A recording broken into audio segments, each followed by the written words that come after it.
this morning. So first of all, welcome to Red Balloon Bookshop, and thanks for coming out this morning. My name is Holly. I'm the owner here, and I want to thank you for coming out to support a local illustrator and author. So today we're very happy to be here celebrating with Mike. Mike Wohnoutka has illustrated many books, including, let's see, let me grab it here. Moo, which was a Minnesota Book Award last year, written by David LaRochelle. But today he's here with his newest book, Little Puppy and the Big Green Monster. And this is the first book that Mike is both illustrator and author. So we are very excited for him and very excited for this delightful book. And welcome, Mike. All right. Okay, well, thank you guys. Thank you all for being here. This really is a big day for me because, like Holly said, it's my first book that I am both illustrator and author of. I never thought that would happen. So this is very exciting. And thank you, Holly, and everyone at the Red Balloon for being so supportive of my career for the last 14 years and always hosting these wonderful parties. So I really appreciate that.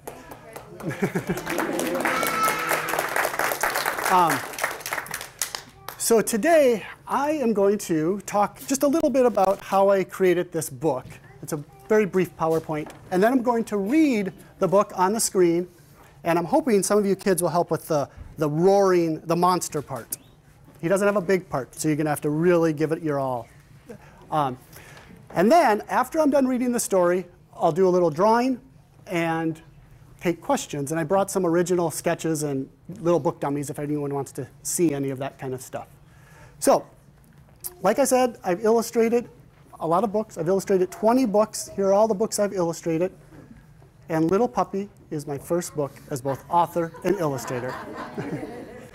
And it all started really 5 years ago when a friend of mine, his name is John Coy, and he's right over there, invited me to be a part of his writers group.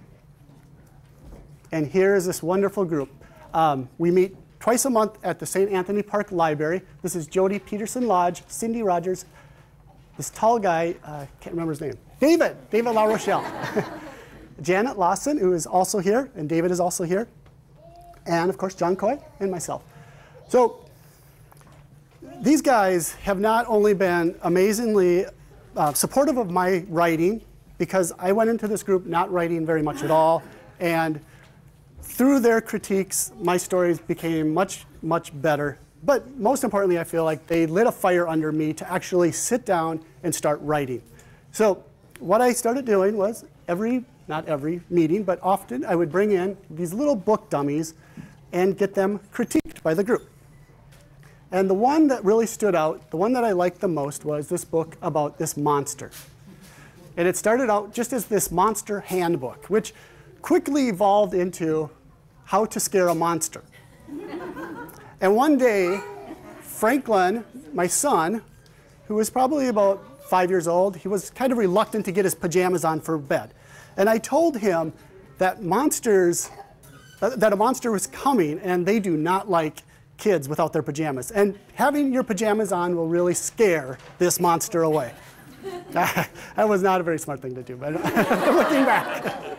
The fact that I said a monster was coming. But it spurred an idea of, how do you scare a monster? Monsters are big and mean. They don't like good things like, so this is a little book dummy I came up with. So how to scare a monster: by eating your vegetables, brushing your teeth, putting on your pajamas, hugs and kisses, terrible. And worst of all, going to bed. And you can see all the monsters running away. And you know, I brought this into my writers group and they loved the drawings, but there really wasn't an arc to the story. It was just a series of drawings. So that spurred me to go back and start working on more of a story. And I came up with this idea called I'm the Scariest Monster. And this is the first one I actually sent to a publisher. And This is still Franklin's favorite version of all. I did about 10 little book dummies, and I'm just going to show you. These book dummies are actually very small. They look just like this. So it's this little story here. So I'm just going to summarize the story for you guys. So the idea was the monster would actually talk to the reader. So it starts out, he's kind of talking trash here. John Coy helped me pump up the trash talk. So it says here, "Hey you, I'm the scariest monster. I make policemen cry, grandmas scream, and grizzly bears jump up trees. That's right, I'm the scariest monster." And he thinks he has scared the reader away, so he walks home. That will do the trick. Ah, yes, I'm the scariest monster. You can see this little puppy greeting him as he comes home. And he picks up the puppy, plays with the puppy. And then he says, "Oh, you're still here? This, what's this? Oh, this is my supper. Yeah, my supper. I was just going to eat him up because I'm the scariest monster." Chomp, chomp, chomp. And you can see the puppy still back there. He didn't really eat him up. Yummy. And now I'm going to eat you up. And then, as we know, that monster isn't as tough as we think, or as he says. And this is the very end of the book. He says here, "Could you please leave the book open a little? Fang is his dog, here is kind of afraid of the dark." And then, "Thank you." And they fall asleep. So I worked up, like I said, 10 different, I just worked on this story with this puppy and monster, and I turned it inside and out. I did many, many versions, even one where the puppy gets mad. But every story I came up with, it was always the monster that started every story. And I really struggled with whose story is it? And this is what my critique group would always ask me after reading the story. Whose story is it? Is it the puppy story? Is it the monster story? And what's their struggle? And then my brilliant wife said to me one day, "What about starting with the puppy, having to be from the puppy's point of view?" And I had done literally hundreds and hundreds of drawings of these monsters and this puppy. And once I did that, everything just fell into place.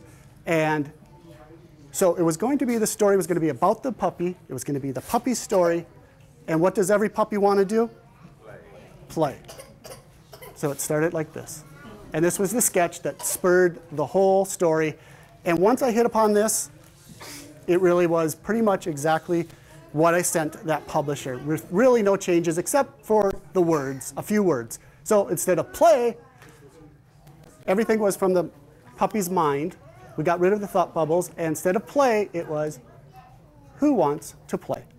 And this is the actual book. So now I'm going to read the story. Who wants to play? Arf, arf. Too busy. Arf, arf. Too lazy.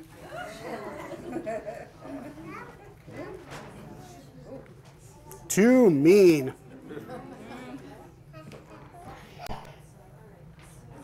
What do you guys think? Too boring.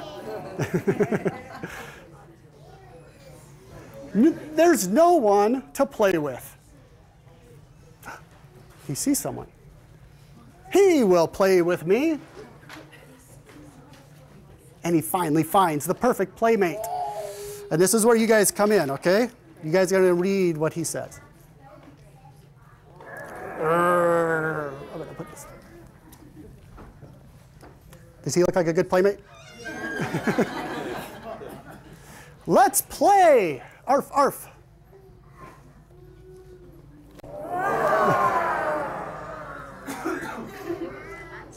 Do you like to play ball?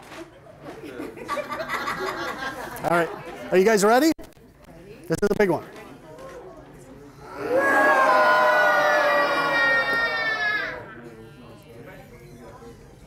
Oh. How about a game of catch? The monster gets fed up. He picks up the ball. Looks like he can throw pretty far, huh? Looks like Satchel Paige. That's where I got this pose from. That should do it. I'll get it.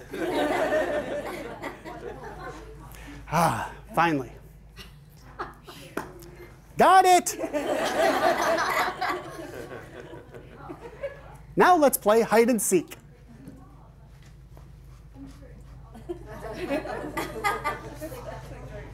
Arf, arf. Arf, arf. Arf, arf.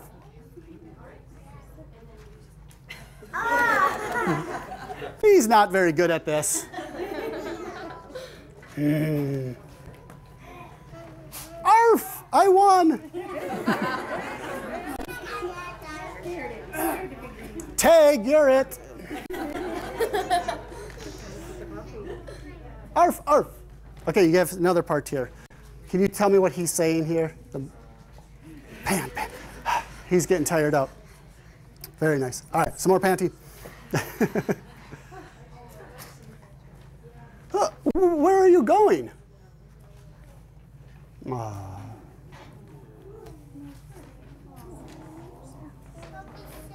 Oh, you want to race?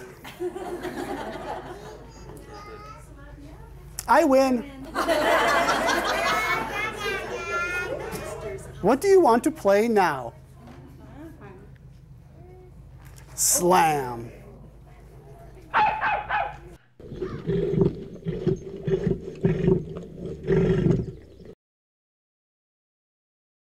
The dedication page, it says here, to Anna, Franklin, and Olivia. Anna's my wife, Franklin, my son, Olivia, my daughter.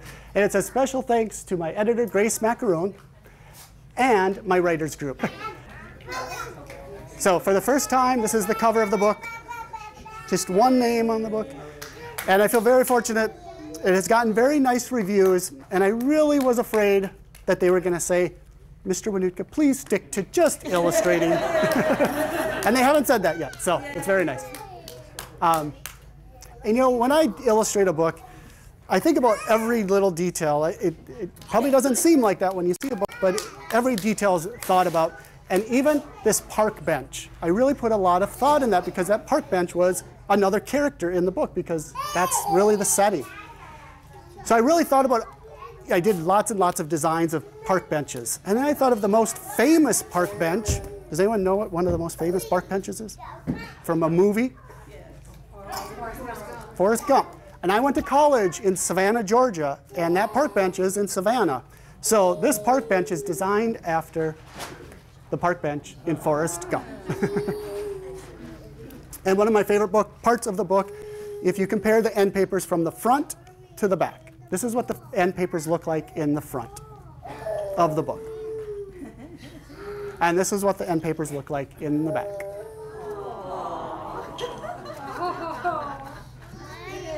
And I just love the contrast. And you can see they have very good taste in books. They're reading Moo.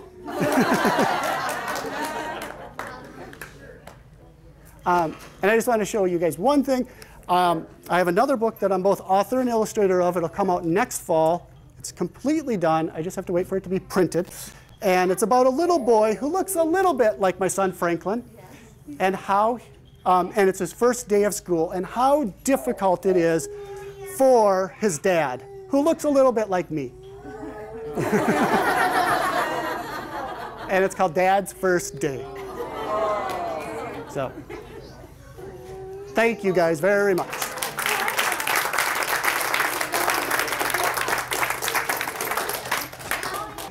So now I'll do a little drawing. I'll draw this monster. And whenever I do a drawing, I always start with a pencil. I use really simple shapes. And the monster basically is a big oval. So I'm just going to sketch out the big monster here. So this is the monster's body. And his eyes are kind of big. They're kind of just circles here. So now I have everything where I want it. I'm going to darken it in with a marker. Oop, I'm going to stand over.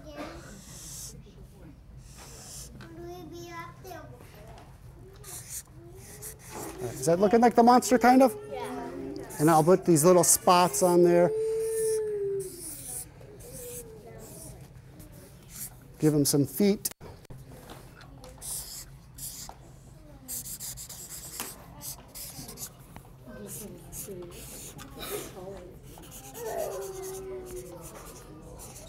All right.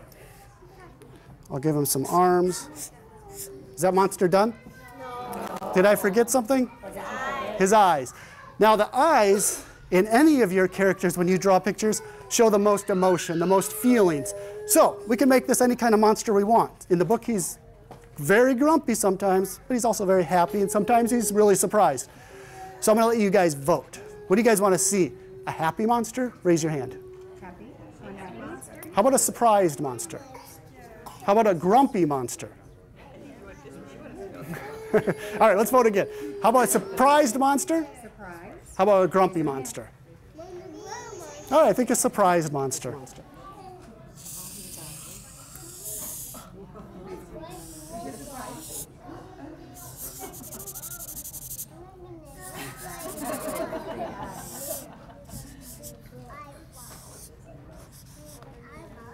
All right, does that look like a surprised monster? Okay, now, does it look like a big monster? Yeah, it kind of looks big, but it doesn't look super big because there's nothing on the page to compare it with. So, should I draw that little puppy? Yeah. So then he looks really big? All right, I'll just sketch it out again.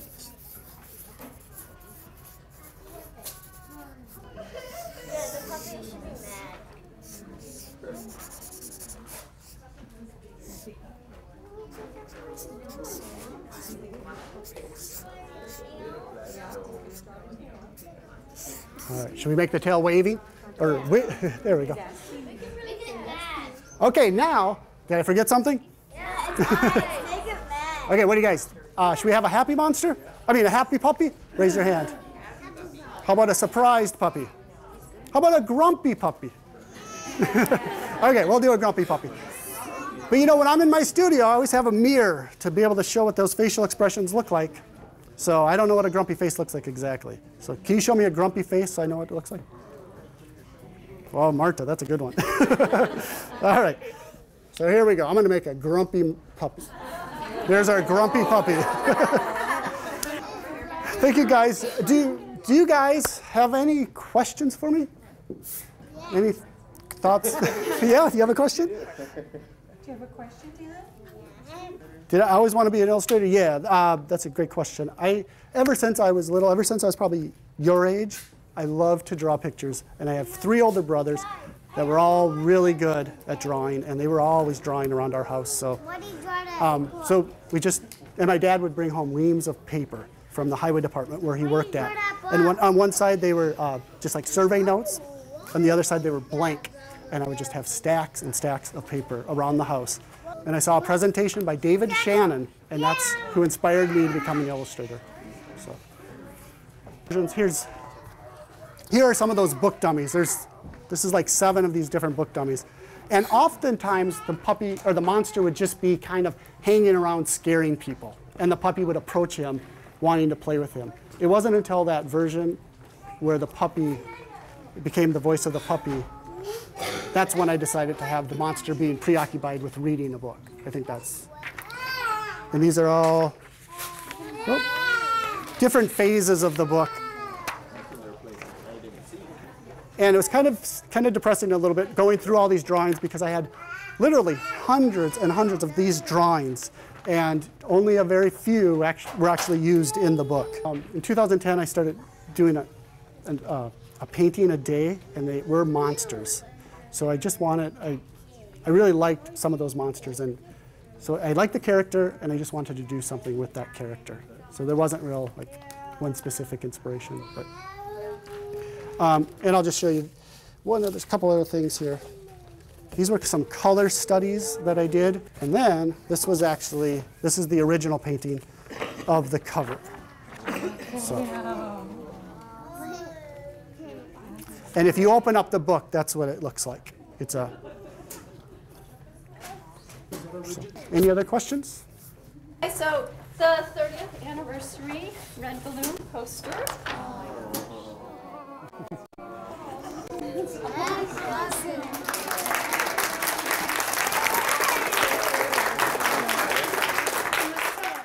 And one more thing, the painting I did on the front of the windows out front, there's a stack of books that the puppy's standing on, and they are all the books from my writers group. So you have to check that out. And, of course, he's reading Moo. So thank you guys so much for coming. I really appreciate it.